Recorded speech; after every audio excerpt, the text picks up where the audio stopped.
He considered the possibilities. He went to a lamp and tried to see inside it. He rubbed the surface with a pencil. It showed slight recesses, one round, some thin grooves leading to a broad rectangle. Talbot came in and looked over Rocky's shoulder. Rocky, I don't like the look of this. He pointed to the circle. Looks like a watch battery with wires going to, I don't know, something, probably an explosive. It's this small. It's probably gelignite or something similar. Rocky nodded in agreement. Oh, if that's it, then there are probably release wires on the top or bottom that would activate this once the letter is opened. I think we'll call on a bomb disposal on this one. We could set up sandbags and detonate it, but I'd hate to make a row first thing in the morning. Calling into the state sheriff office, they were connected to the ATF. He described the envelope he found and what they believed was inside. After a short discussion, he was informed that bomb disposal was on the way. The envelope was locked inside a cell to await for collection. Rocky sat staring at the cell. I don't know, who would be sending us love notes? Talbot went through the recent notices of who had been released from county. He wanted to see if anyone that they had sent up recently had been released. Charlie Newton got out the same night we sent him up. He's a kid that was trying to abduct Peggy. Though not used very often, they also did have a computer system that linked to central database. Talbot used it often, Rocky only as needed. He sat at the terminal and typed in Charlie's name. What came back was an impressive list of accomplishments. Well, he's a bad one, all right. Problem is, he's smart too and angry at us. Rocky looked over. Yeah, me? Yeah, you're the one who took him on, but he probably holds me and Joe as accomplices. Suddenly, both men leapt for the phone. Talbot got it first and called home. An envelope had been pushed under the door, but Michaela hadn't opened it. It was addressed to her and was from him, supposedly. The envelope's typed, and when you send me cards or letters, the envelope has a drawing somewhere. There wasn't anything like that on this, so I didn't trust it. Talbot breathed a sigh of relief. I'm coming to get it. Put it by the door and go into the kitchen with Larry. The tone in Talbot's voice worried her, and she did as he said. Rocky sped home to his townhome, and he found an envelope there as well. From the house, he called Joe and anyone else who had been at Joe's wedding party. Joe had also received an envelope at the station. He had been just about to open it when Rocky had called. Rocky drove over to collect it. He called Peggy and was relieved to hear she wasn't home, but staying with her family until after the wedding. She was going to go over later and pack her things. Agnes at the Snow farmhouse knew nothing about the envelopes. Rocky got Peggy's address and asked her to meet him there to check her home. Well, sure enough, there were 4 envelopes at her place, one attached to the door, one pushed under the front door and back door, one in the mail slot hanging inside. He gathered them all and brought them to the courthouse just as the bomb disposal agent arrived. He got out of the truck and asked to see what they had. Shown the packets, the man wanted to find a suitable site for detonating them. Called in for a truck filled with sandbags to be delivered to the field behind the lake. While they waited for the sandbags, Rocky and Talbot were on the phone with Morgan requesting he drive their families up to Wisconsin. The phone hung up with a loud slam, and they knew he was on his way. Julia would contact Michaela and Agnes and have them pack bags for about a week. Both women, having been through this before, packed their husbands' duffel bags. When they finished packing theirs and their children's clothes, toys, and other necessities, they contacted Julia for pickup. Both Talbot and Rocky had insisted that they not take the cars, as they also could have been booby-trapped. With everyone in her station wagon, they went to the courthouse. Parking in the co-op parking lot down the street, they wandered around and approached the courthouse from the rear. Julie was impressed and alarmed at the evasive tactics the women were using. They were using this method of approach. The situation must be serious. Morgan arrived and was briefed. Dad, the FBI is sending some people down, and I've got Rocky's rustlers on strategic lookout, watching our homes and some of the outlying sections. Martin couldn't hide a grin that was breaking out. The fact that Rocky and Talbot had created their own group of specialists similar to his showed two things. One, that the situation was serious, and two, they had foreseen a possibility such as this one. His respect for them rose another notch. Dad, we think the kid I had to arrest when he was trying to abduct Peggy is the person we're after. Joe has taken Peggy away and they're hiding out. He hasn't told me where they're going, but said he'd contact me in a week. The other two guys are on my rustlers team and are in the outlying sections, keeping an eye for anything that would bring me and Talbot out. Agnes was curious. What do you expect?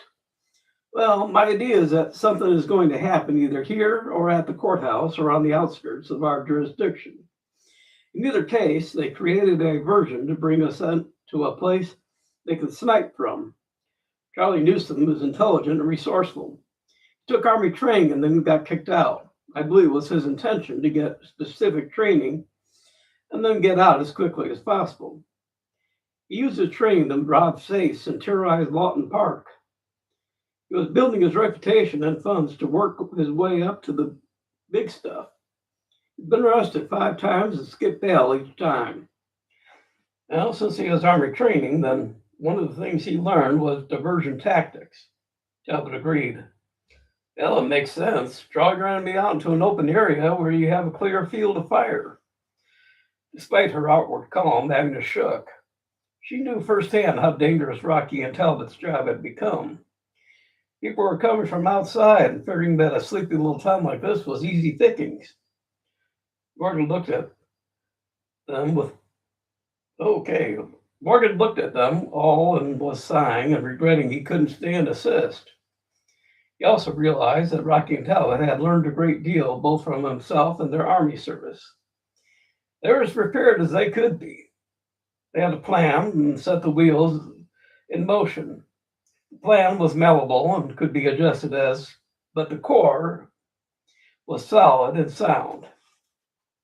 He shook hands and took everyone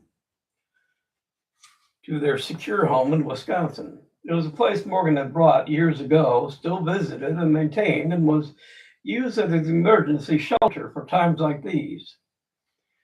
Half an hour after families were on their way, a 2.5 truck arrived. It contained a full trailer of sandbags and a crew of 3. Rocky led the way to the field and secured the perimeter. He backed the truck into the grass to a large area and began to build the pyramid shape.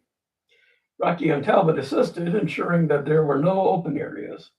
The seams overlapped and that they followed any instructions the team leader gave.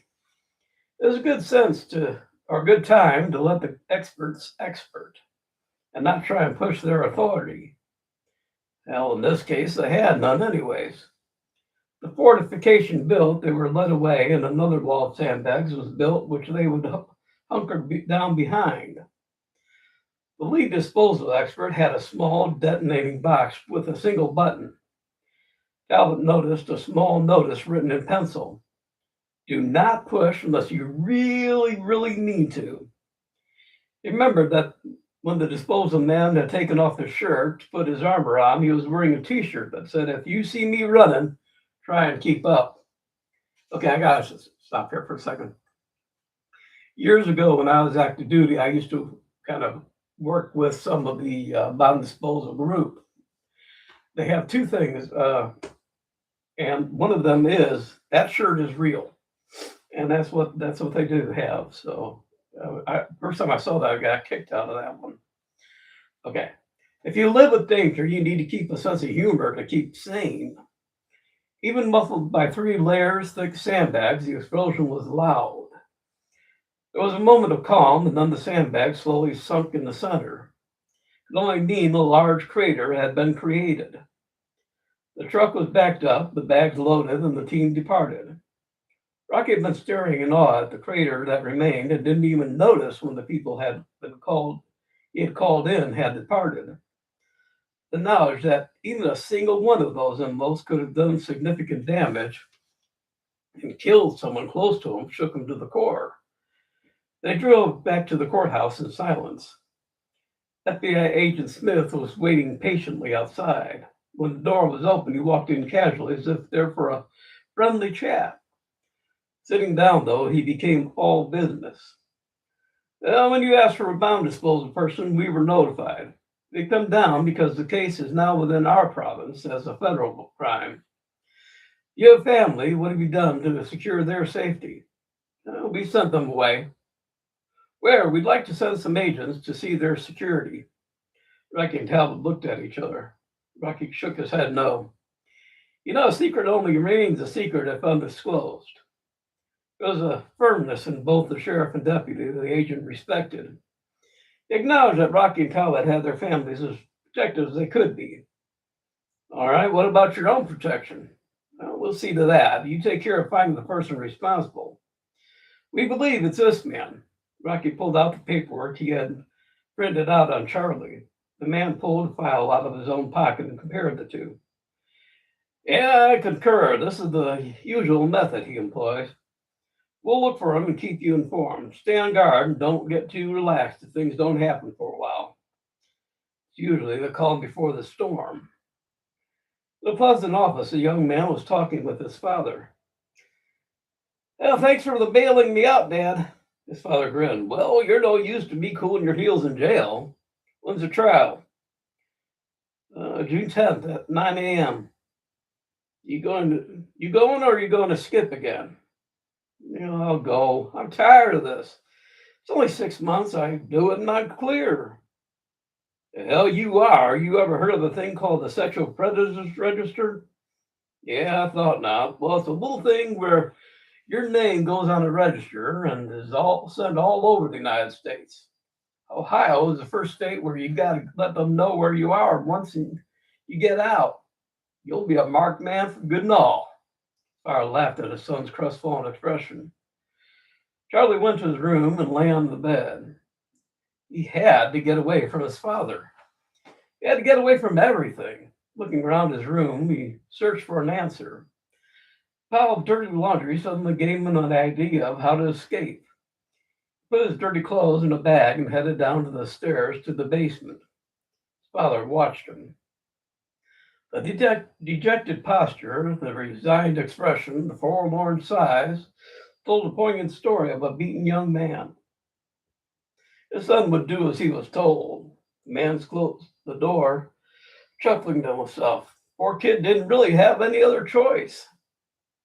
In the basement, Charlie put his clothes in the washer and added a few heavy items. The washer started rocking and made enough noise to cover the old window opening.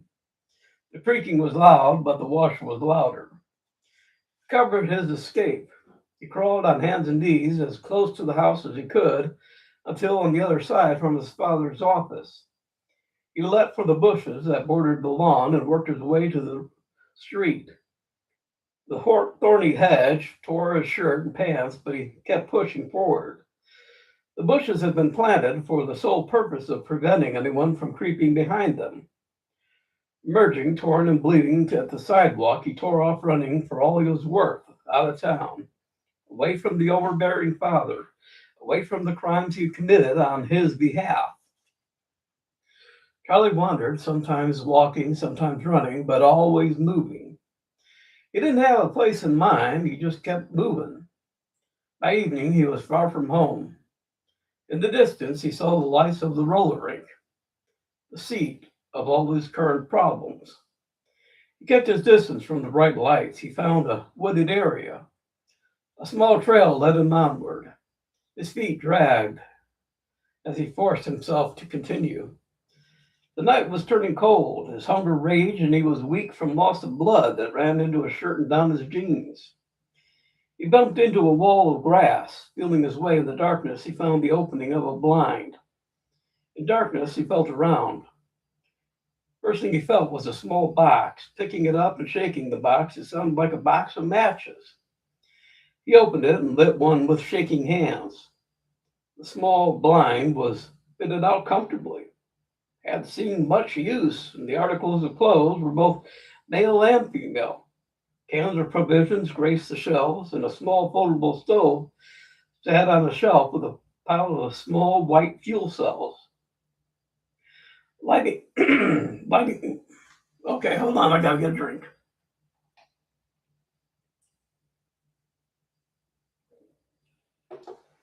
Hopefully that. Oh my God, that actually worked. Uh, Lighting one, he put the stove on the ground. He saw cans of food, but no can opener. A gleam from a small piece of metal caught his eye. It had a sharp prong attached to a rectangular piece. Deducing its use, he opened a can at the cost of several cuts on his fingers. Finally, he heated up some food and satisfied his hunger. Not wanting to remain in the shirt and pants that had stiffened with blood, he changed into a pair of jeans and a button shirt. They were a little large for him, but not so much as to be that noticeable.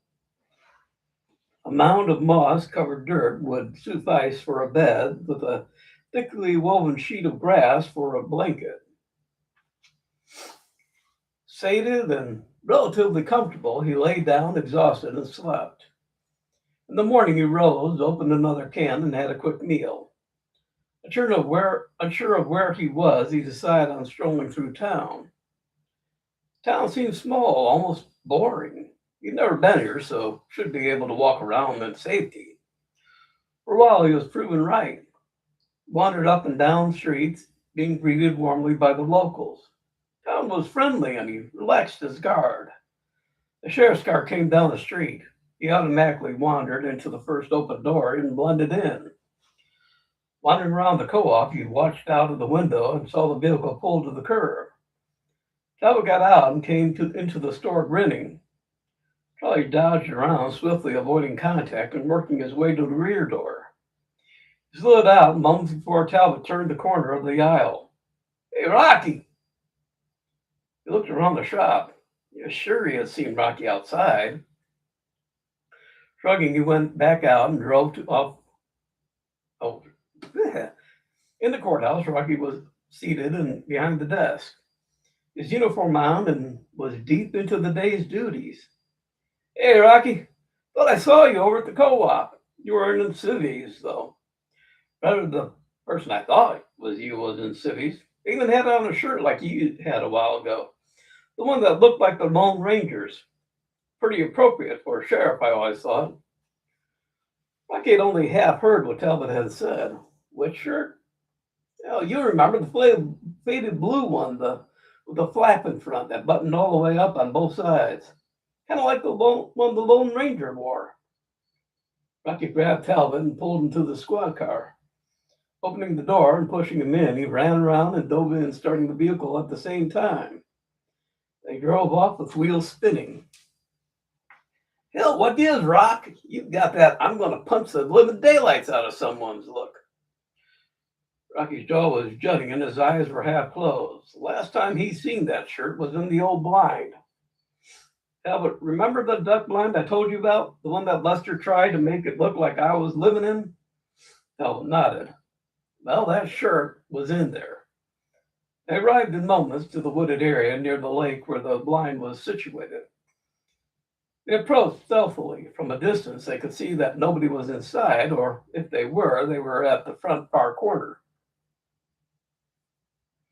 Talbot had Rocky stand back as he approached the open door. Crouching low, he leapt forward, landing on his side with a gun aimed at the corner. Rising, waved for Talbot to join him. "Don't touch anything if you can help it. I'd rather he didn't know they were here." From where they stood, they looked around. Thrown in a corner were a pair of torn, bloody jeans and a t-shirt, also ripped and bloody. A couple of cans of corned beef hash and the stove showed they had been there at least a day. "Well, it looks like they just moved in." Rocky nodded. The bed, such as it was, had been slept in. "Probably found it last night and used it as a place to sleep. Could be a vagrant. Could be something more. We'll let the FBI look into this. They've been wandering around town being all FBI-ish." Yeah, folks in town know that they're some sort of government people. Let's give them something real to work on. In the courthouse, they alerted Agent Smith about someone hiding out in the blind, and they'd appreciate if they could perform surveillance on him. Smith said he'd be delighted and pulled an agent in to perform the tasking. Rocky was getting a feeling things were going to happen soon. He had nothing to go on but the fact that a person was in town wearing his clothes and had set him on edge. Agent Smith, I think we're going to be in for a spree of trouble. I'd like you to put a hidden agent by each of our homes. Smith nodded, but wanted to know what Rocky was expecting. I'm not sure, but Telvin and I have an idea. The guy we're looking for is prior Army. He got training in munitions and then got himself booted out. It's him we're after, then he's probably going to be doing one of two things: set a fire or blow something up out in the secluded area where he could snipe us when we arrive. That, or a similar scenario where he sets something on fire in a secluded area, and by the time we're notified and get out there, he's already back in town, ready to commit some act of mayhem. I figure he might try and blow up or set fire to our homes. Agent Smith was impressed. Well, that sounds reasonable. I like the way you thought this through, based on experience, yours and his. I'll set things up as you want. In the meantime, I still want to find this guy before anything happens. Got a good man at the blind, but if this guy has recognized your deputy, he might move along. Hell wasn't sure. If this guy is as mad as we think he is, he'll stick around as long as he thinks we're not sure. Rocky looked over Charlie's history and read the listing of his family and associates. Noticing that the father was an ex-miner and the blast firer, struck a chord. He looked up the father, but their record was clean, not even a parking ticket. He flipped through the information on Charlie. His school records indicated he had flunked chemistry. Agent Smith, could someone who failed chemistry create gelignite? Agent Smith laughed at the idea. Not without blowing themselves up in a good portion of the area as well. Rocky nodded. That's what I thought. Have a go into this address and see if the father's in. If not, do not try to enter. I repeat, don't try the doorknobs or anything else. Don't use the door knockers by the doorknob, try the doorknobs or anything else. Don't even try to ring the bell. You understand? That was a little confused, but Rocky's earnestness instructions made him aware he could be walking into a dangerous situation. All right, Sheriff. Hand knock, wait for an answer. If there is none, return here. Rocky nodded and handed over the keys to the squad car. Agent Smith had listened intently, and if this guy doesn't answer, get ready for action. If the son is the person who we're looking for, his training in the Army might offset the lack of chemistry skills. It's the father that we're dealing with, a professional. The door burst open and an agent pushed Charlie inside. Agent Smith rose and immediately slapped the cuffs on his wrist and informed of the charges against him. Rocky had the other agent stay with Charlie while he and Agent Smith went in back and talked. So I'd be willing to bet that Charlie is, well, not exactly innocent, but I don't feel he's the one who sent the envelopes. He'd hardly be staying so close in town if it was him. Yeah, but he might be sticking close, biding his time and keeping an eye on things. Yeah, I agree, but if it's Charlie, he'd be looking things over from up high, on the rooftops or something. He'd keep an overall view so he could keep eyes on as much as possible. Our coming and goings, when we arrive, when we leave. He'd be keeping an eye, but from a distance. If it's his dad, as I suspect, then he's protecting his son by getting rid of the people who can testify. 5 minutes later, Agent Smith came out and unlocked the cuffs, apologizing for his abrupt actions. Charlie looked at Rocky in fear mixed with hope. Rocky sat behind the desk and waved him to a seat. The two agents found perching places. Charlie, I want you to be very, very honest with me. Charlie nodded. Charlie, did you send the envelopes to this courthouse and several homes? Charlie shook his head. Didn't know anything about them until yesterday evening. Rocky poured out a coffee and handed it over. All right, Charlie. Tell us what you found out yesterday evening. Charlie sat in silence, trying to work up the courage to explain. In going against his father, he was going against 10 years of taking the blame for his father's actions. Ever since his mother died, he had been under his father's thumb. First, because he had promised her on her deathbed to do what he said and always be loyal to him. His father had twisted that request and made him so dependent on himself that Charlie never felt he had any option but to do as he had ordered. He drank off the coffee in a gulp and looked at Rocky. This was the person who had sent him to the prison. This was the man who had beaten him with ease. Now, the same man was giving him a chance to explain. He decided on the truth, the whole truth, and nothing but the truth. Sheriff, first I want to apologize for my actions. I'd like to apologize to that lady's boyfriend, too. Anyway, here's what this is all about. My dad used to work in the mines. He was what they called a blast firer. You know what that is? Rocky nodded. Well, he's an explosive expert. Rocky grinned in spite of himself. You're good. Not many people would know that. He sobered up again.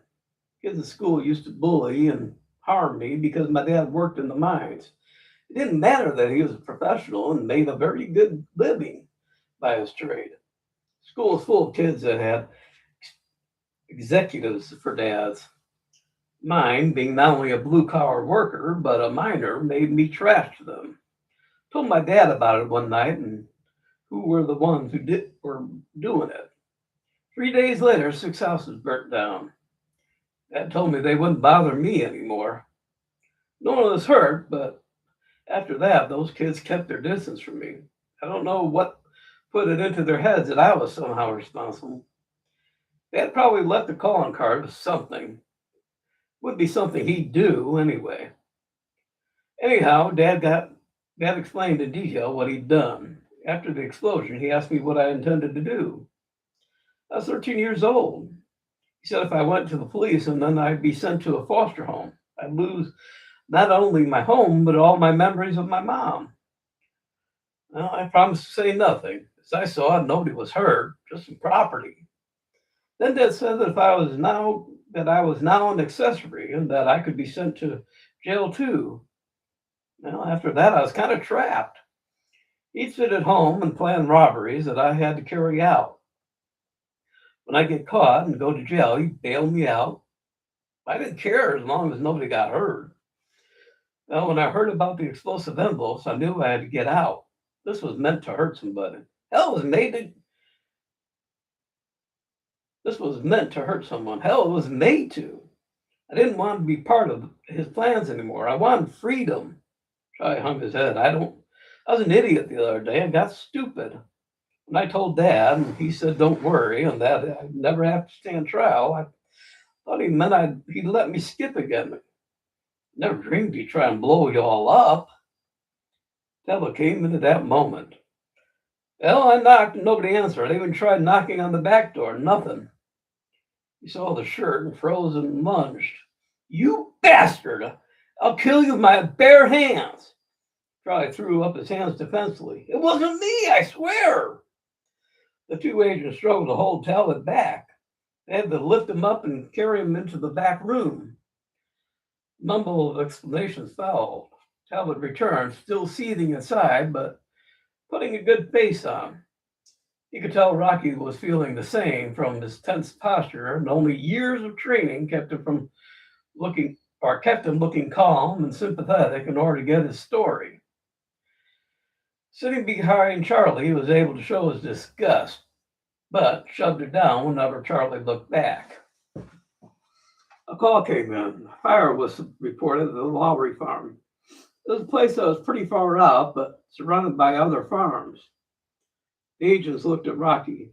He called it, and they looked at him to see what they should do. Talbot, head to your place. I'm sprinting home. He locked up. Charlie left the agents to swing out to whichever home they had been assigned. As he ran, he heard the fire engine speeding towards the farms. Feeling that they would know about his home in town, but might not know about the snow house, he beelined for the family house. Sure enough, someone was out in front with a Molotov cocktail. The sun reflected off the glass enough that it gave Rocky something to aim at.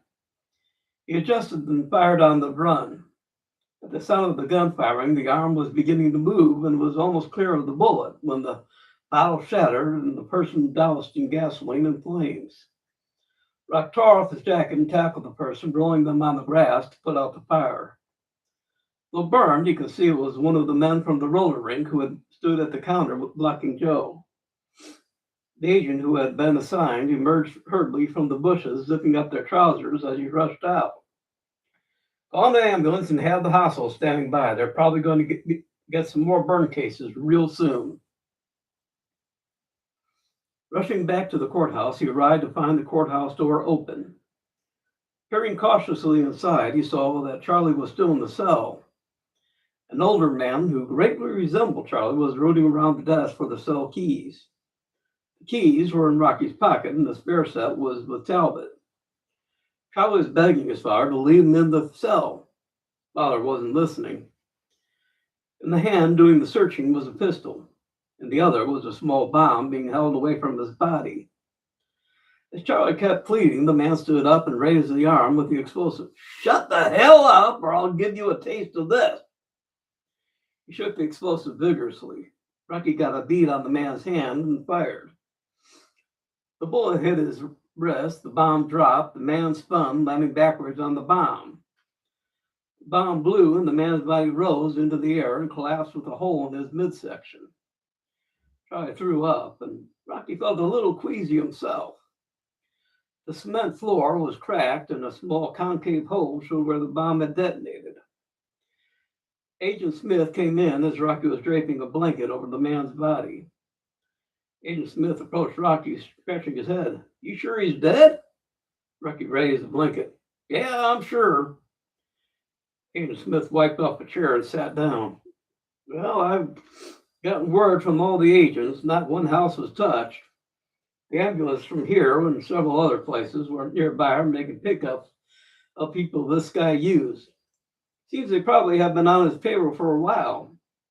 From the cell, Charlie acknowledged that they had been. "He's the brains, they're the muscle." Rocky Talbot called Morgan and gave the all clear.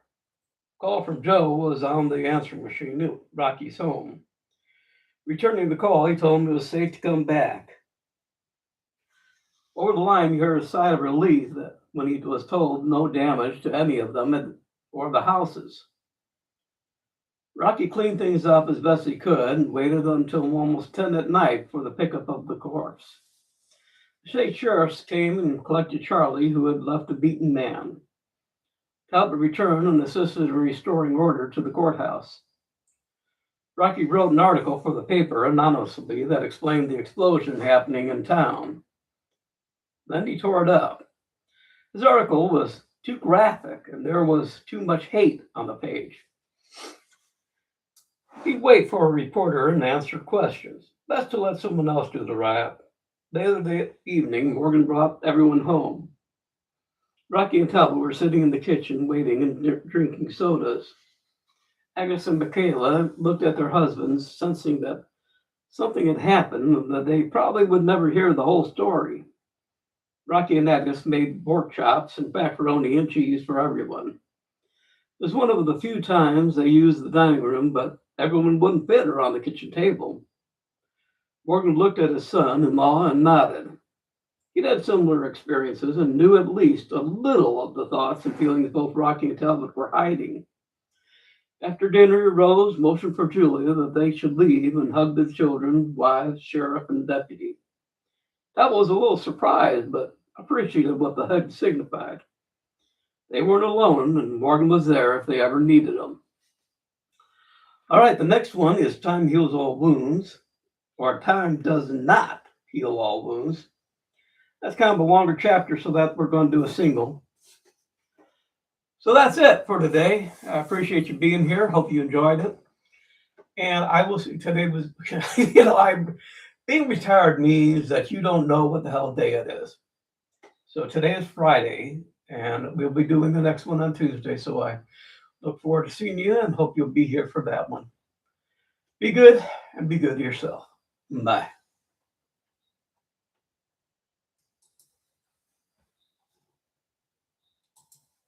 Okay.